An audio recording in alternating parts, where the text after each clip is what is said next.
and you can't do better than that. And in the past, in the relationships that you were in, you used to really invest quite a lot. We are pega, we are cleaner, all these things. All of y'all who are into recreational dating, you should be stopping that. However, let me continue to use this as an analogy. Next time you date the kind of guy osnang taba for your cooking, osnang taba, even though you work like you're like basically a domestic goddess, and he still treats you like trash, he still does not appreciate, he keeps on saying that your food is too salty. Next relationship that you get into with the exact same guy, a guy of that type of nature, this time you ain't gonna be cooking. This time you're just gonna be gathering dust, rocking up and just to do the dirty and move on, because you remember how you would put in all this time and nothing gave. If anything, you just kept on getting hurt, and somebody throwing your food back in your face, telling you that are too salty type setup thing. So now you are that slay queen. You've literally become a slay queen that just expects nothing but money from a guy, because investing all this effort does nothing at all. That's what ruins people actually in relationships. That's why you shouldn't just date from pillar to post mahalanje. The same thing also applies in jobs, where it is that you start out at the beginning of your career very excited, happy to push and strive to get your promotion, but then your job keeps on sabotaging what you're doing. Everything falls apart. You can't get a better job. Nothing you do works. So now you're not gonna strive as much as you've been striving, because you're trying to achieve something by striving. You want a reward at the end of the day, but when there is no reward but punishment, or just a flat line and just like mediocre, everything is just average every single day, you will do just enough. You will do just enough. That's what happened with me as well. At MTN, when I first started out, I initially interviewed for a project management job, because I came from the previous job that I was at as a PM, but I was an intern PM there. And they said I didn't have enough experience, but let me work for MTN for a couple of months, and then they will see if I'm any good, and then they will promote me to project manager.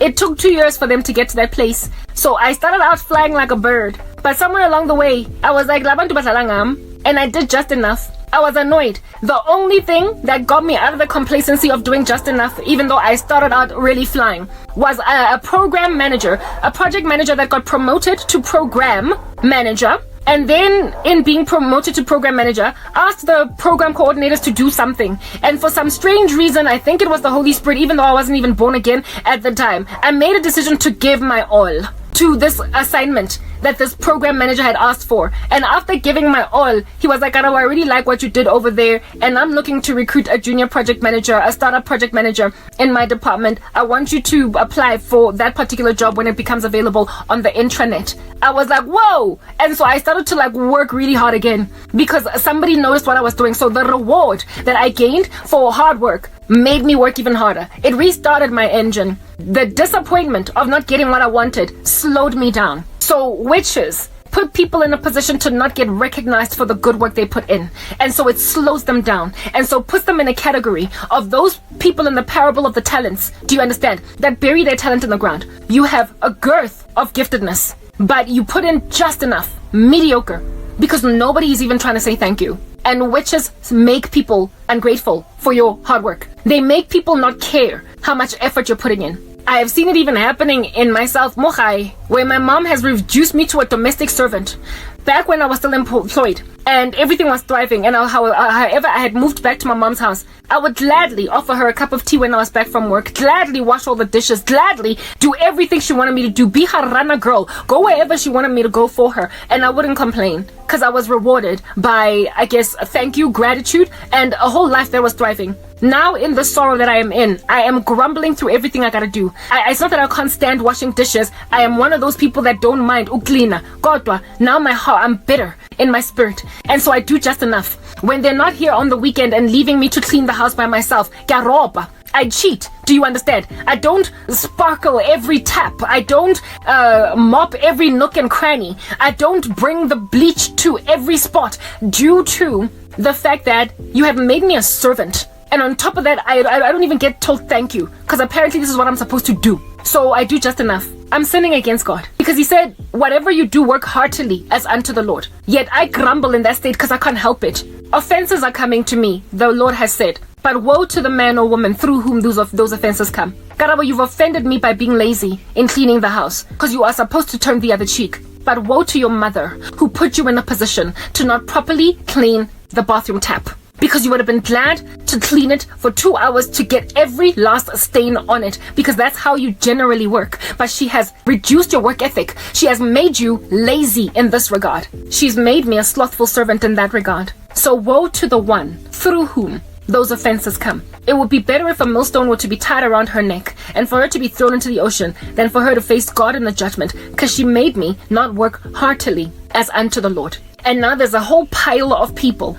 trying to force me to stop uploading on YouTube, to stop the work I'm doing. They keep on inebriating me with sorcery by discouraging me, by stealing my prosperity with YouTube views, stealing my prosperity with TikTok followers, stealing my prosperity so I will do less work. Except without this work, I die. The only thing, frankly, that's keeping me going is the fact that if I don't continue to do this work, I will be so miserable and so depressed that I will literally ideate suicide. So my motivator is a negative one. Negative reinforcement keeps me working, because the consequences of doing nothing because it bears no fruit are so severe that I can never do that. But if it was not for that negative reinforcement, if I had, for instance, desires to start a YouTube channel because I had these gifts and talents to thrive a channel, and then it went nowhere because someone has bewitched my prosperity on YouTube, and I downed tools on that gift to bake, you must understand that the Lord God Almighty would pick a bone with the witch that cast a spell to make me lazy to continue chiseling my talent. The covetousness of talents has made people make other people down tools on their talents. So you covet Garabo's singing ability, and then you say that Garabo will never sing again. The Lord God Almighty will have nothing to do with that, because he's the one that gave Garabo pipes. So when then she no longer uses them and they get all rusty, when she gets to heaven at the bema seat, God is going to be like, I gave you a gift to worship me in song, and you did not worship me. That was problematic and it was offensive. But woe to that witch who bewitched you to a point where you thought you couldn't sing because nobody was watching your covers on YouTube. Woe to the person who took away your ability, and not your ability, but your use of the ability that I gave you. Witches make people lazy. In and of themselves, later on, they become lazy because they get rewarded for doing nothing. So it's positive reinforcement unto laziness. In the run-up to acquiring everybody's gifts and talents, they make the earth lazy. They take that chartered accountant sitting in a freaking call center and make them not even try hard, even in that call center job. Because what am I doing with the whole degree sitting at call center? What am I doing at a call center? What am I doing here? So they will literally do just enough. It demotivates people, and it also takes people away from their core talents, that which they ought be doing. They're not doing it because they are literally blocked from doing it. So when you keep people unemployed or you throw them in the wrong industries, you are taking away their talents. You are making them not use their talents. You're making them bury their talent in the ground. These people have got a responsibility to read the scriptures and keep using that talent. So the accountant at the call center must keep applying, must keep trying to get out, even if it takes 10 years, because it is unacceptable in the sight of God for him to give up. But woe to the witch that blocked them from getting an internship at KPMG or at PricewaterhouseCoopers to ultimately become a CFA or ultimately become a chartered accountant. Woe to the person that blocked them. Woe to the person that made them take 10 years. And if at all they prosper to conquer defeat to a point of downing tools on their dreams, the Lord will bless them 100-fold over that which they have lost. He will give them what eye did not see, nor ear heard, nor mind conceived, what it is that the Lord has prepared for them since they waited on him. But to those who give up en route too, the Lord has mercy on them too and gives them justice by giving judgment to the one through whom the offenses came. But in and of themselves, they're going to have to account to God for why they did not use their gifts to the end. That's why you got to count the cost of being a disciple. That's why you have got to read the Bible. That is why you have to understand how to deal with suffering in patience. You cannot abandon your gift. You cannot let it go at the door. You have got to make 2 extra talents from the 2 that you have got.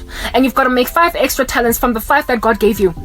And guess what also happens to the slothful servant? The Lord gives their 1 talent that they buried in the ground to the guy with the 5 talents. So when you keep on striving and working for God, you not only gain a return on your investment that is 100% over, but you also get given other talents that you never ever had. You get given more. And that which the person that buried their talent in the ground had, even that will be taken away from them.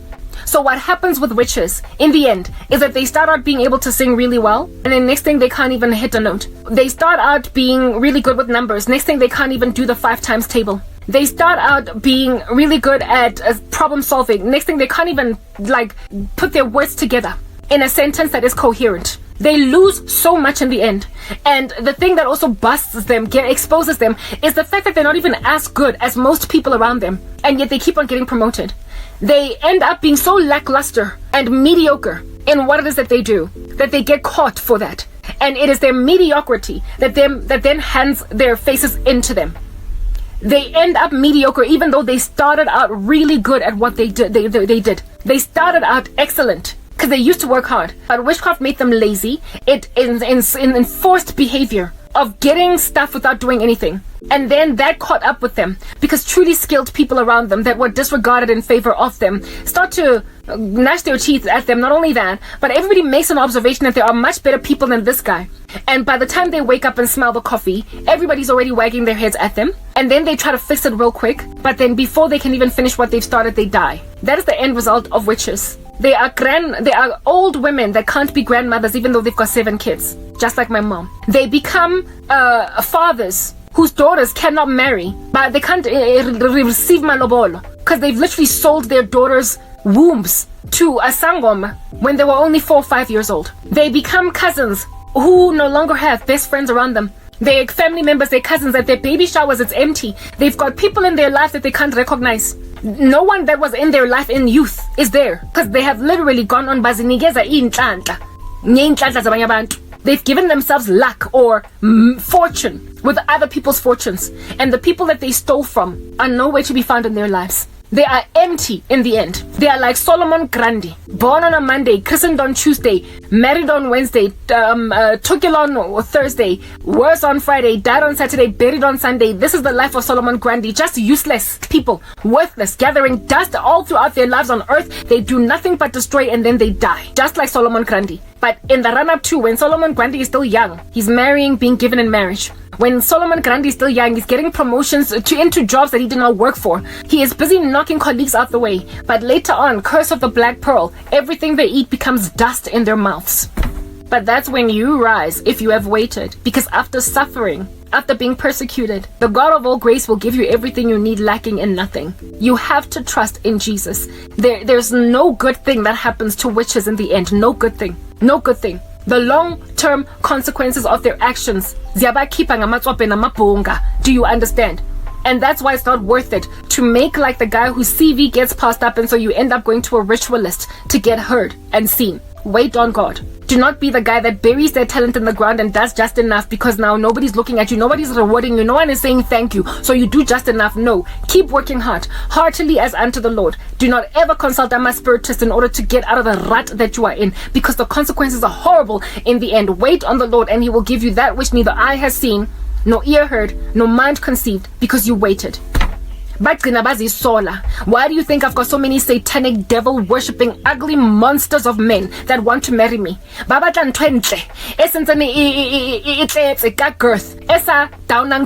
that did not down tools. Did not stop working hard. They want it so that they can have some kind of a semblance of meaningfulness in their lives. They've messed up with their first wives, their second wives. They've destroyed the lives of their children. Because they've literally gone on and given the lack fortunes of their daughters and sons to Satan and thrived and became municipal councillors. They become premiers and presidents. They become CEOs of organizations using wombs of their own daughters. And so now they look at a woman that is still strong, thriving, and they're like, you're gonna give me meaning again. With you, I'm not gonna do witchcraft. That have waited on the Lord for husbands. Quickly. I keep on getting smacked, coming from all different kinds of angles, including this little animal in America, because they want to find their fortune again. They think secret to getting out of the curse, not dead man's chest, but the black pearl. They think I am the thing that's going to lift the curse of the black pearl, that finally when they caress a woman on the face again, it's going to feel good, instead of empty, like sleeping with a prostitute and feeling hollow afterwards. Bafuna umfazi that still has the wealth of God in them, so that they can drain their darkness into her, and so usurp all of her glory while giving themselves energy. Vampire. Give themselves satisfaction for 5 seconds so they don't have to feel so empty and barren. They want me high and low to a point of bewitching the living daylights out of my family over and over again. Right now as I'm speaking to you, my mom and my little sister are busy abusing me with domestic because they're under a spell from another spiritist that I don't know, that I can't recognize. He wants to mess up my life so badly that I will eventually, when he starts to send me a direct message, give me accommodate. It's not the guy from America. There's another man all up in my grill. and he is doing the exact same thing. Indoda ethwele nkadimpa tsa bana ba hae ba banyana. A man othwele ngama cousins wakhe, ama relatives, ama family members, ama best friends wakhe wakudala, they're not in his life anymore. He has literally carried so much demonic activity on his back that he's telling himself that I am going to cure him from the curse of the black pearl. I keep getting attracted to me, all these monsters all over the show, and I have to keep on praying and praying and praying while a woman in and of herself, my mom again, I did today because of her own witchcraft. Busy draining me because she's easily used by a kingdom of darkness, causing me to be so miserable, frustrated, and all over again. I gotta keep on dealing with these people falling under curses over and over and over again because they're trying to make me give up. They want me to give up because that's what they did. Bafuna ukuthi mina ngiyothatha my talents and bury them in the ground. Uthwele ngendodakazi yakho, uthwele ngendodana yakho, uthwele ngecousin yakho, ngeauntie, uthwele nkakampa. Yeah, how kata mo bo tlo batla motho mongwe gore a tlo go fa madi a hae wena o ska tlo feel so empty anymore. Yes, like it. Allow me to therefore discourage you from ever turning to the darkness, because these people are they're like minor attracted persons. They keep on trying to fix and through human beings. This little animal, Omonchawo, or that's found my content on YouTube, that's bewitching me so that he can one day successfully DM me. He has not listened to much of my other content, and so he does not know that I already have a little menace in America trying to do the same thing that he's doing. There's some dude in Nigeria that try to do the same thing. I got men that will keep on pursuing me. Do you understand? Kadiklar, trying to come into my life, slide into my DMs, marry me after working for the devil for 10, 20 years, and they will keep on using my family members against me. It's gonna happen on a loop. Long story short, that's what happens when you join the occult. So when who has done your first spell and you have not gone beyond that, understand you have literally hatched a small little snake. Kill it now before you end up a middle-aged man. Musadi oskun.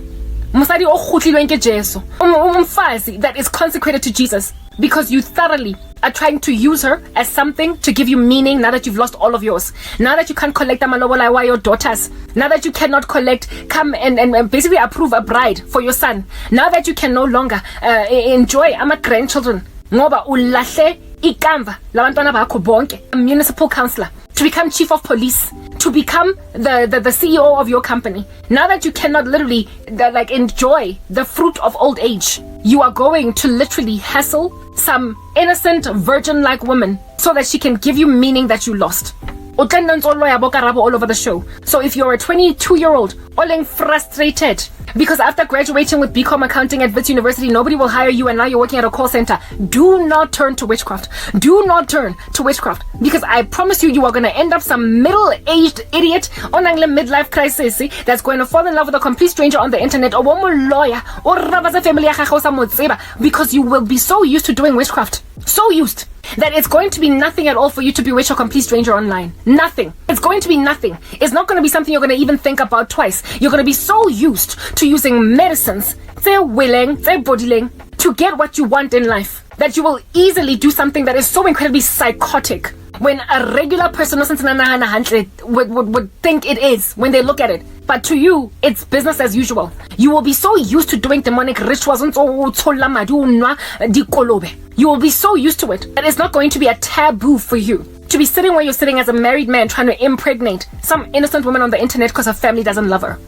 I literally have some idiot that has cast a new spell on my family. And in Lora, he has roofied me. So I will be watered down so he can comfortably slide into my DMs. Don't you dare. However, such little menaces of this nature, thoroughly aware, are gonna keep on flying at me boot prince sabona all the way until I get my apartment. When I started this video, I was wearing some funny, strange colored wig with different makeup. And I was like, yeah, the reason I'm wearing earrings and all this makeup is because the day's gonna arrive when I'm not coming from this shoddy environment. When I am not coming from some filthy, fallen ecosystem. When I'm actually wearing my real mascara instead of an application. When I am actually going out of my way to change my wigs or get cornrows or whatnot, put on a whole entire outfit because I'm a whole thriving human being again. I'm looking forward to a future. And I'm looking forward to that future precisely because I trust Jesus to get me from under the feet that are chilling on my chest. Babaloi that have told themselves, how's that Gotola interview ever again, Karabo? You're not gonna ever make money ever again, Karabo. They try to get me to give up. Nobody is ever gonna love you, Karabo. So just give up.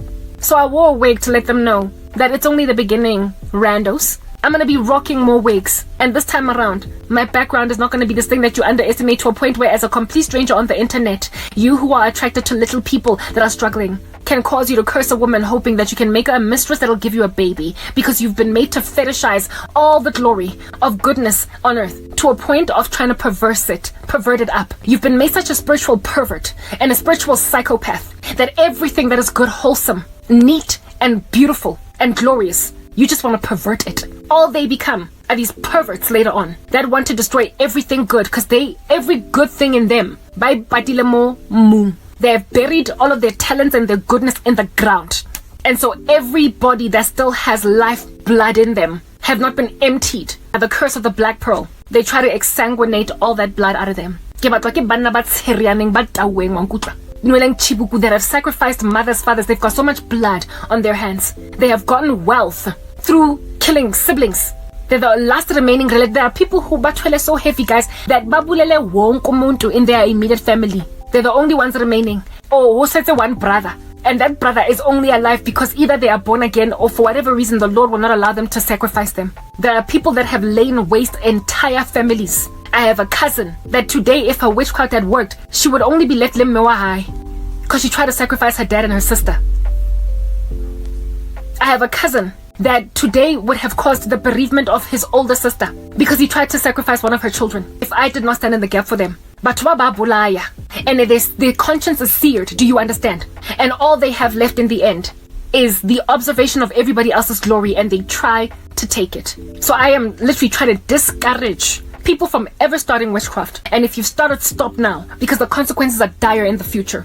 If you have killed a family member, stop now, because you're going to kill 10 more just to uphold your riches.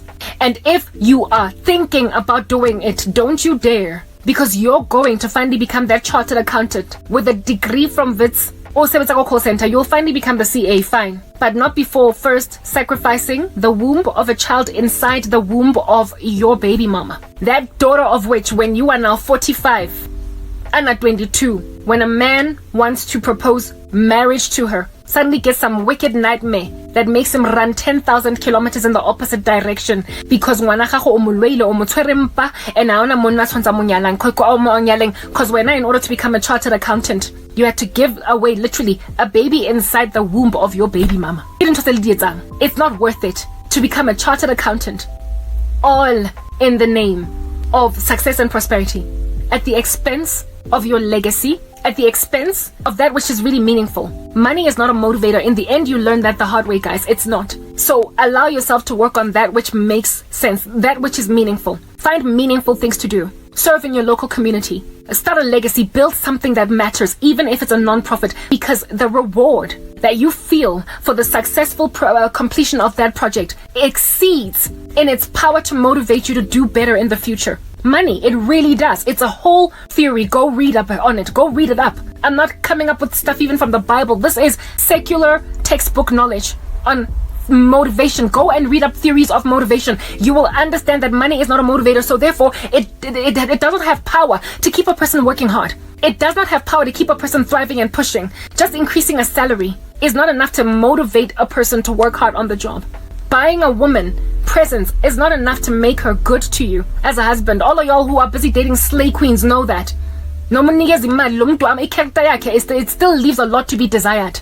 Money is not a motivator. Money is just an enabler. It's an enabler. And if you cannot be enabled right now, go to the one who is the enabler, who is Jesus, and he will ultimately enable you to get to a place of contentment without it while he prepares it for you in the future. He knows that you need these things that the pagans need. He knows that you need money. He knows you need clothes on your body and food. But you must first seek the kingdom and its righteousness, and everything else will be added to you. Even the pagans need these things. God knows you need money, so he's not going to keep it away from you indefinitely. But you gotta wait on him to bring it into your life in his way that's not gonna make you guilty and have the blood of 10 of your cousins on your hands. They can't have children. You're the only sibling among all of your siblings. What kind of rubbish is that? You don't want that. You don't want that. Give your life to Jesus Christ. I promise you, there is nothing that pays in the end with witchcraft. Do not be deceived by the glory of youth. When you're still 20, 30, Yeah, no, you will keep on being an animal because but when your beauty starts to fade, you start to need meaning now. You start to need to be able to look into the eyes of somebody that looks like you, umntwana. You start to need to have grandchildren that are going to make sense. You start wanting to say, Mina, this is my sconi. This is my, what do you call this thing? My granddaughter. You start wanting for the silver hairs on your head to be able to account for grandchildren in your arms for these silver hairs. Like, you gotta have something to show for gray hair, for crying out loud. Witches never get that. It's what you must understand. In the end, it does not pay. They sacrifice bonke abantu bakibo. Some of them literally lay waste entire family members. Bonke. Extended and immediate. You know how in the black community there are families that keep on having people that die one after the other. You ask yourself, family. Some of them get to become CEOs while all of their siblings are scanning groceries at Pick and Pay. Go obvious, Lenja, go obvious. And only on that day are they trying to stop? You will find them busy for the cousin. They will keep on buying the caskets at the funerals of people they've sacrificed. They spend a lot of money on people whose prospects they have stolen. They will keep on giving you freebies because you can't buy your own anything, given that that's their reaction to what do you call this? It's not worth it. You don't want to become that person. You don't want to bury your talent in the ground first and foremost, and you also do not want to sit around njefela. You also don't want to be the one who steals people's talents. You don't want to be the one through whom people are endured through offenses, because there is a great woe, WOE, that comes to such people. So do not allow your condemnation by being the one through whom offenses come, and also do not allow your own condemnation by being the one that's going to turn like a door turns on its hinges on your bed, because you've been made lazy by the fact that everything you tried doesn't work out. It's not worth it. I'm signing out in Christ's name. I hope you've been edified, Cran K. Tomorrow I might rock up with an actual pink wig. Why? Because that's what God does for those who wait for him. Watch the space.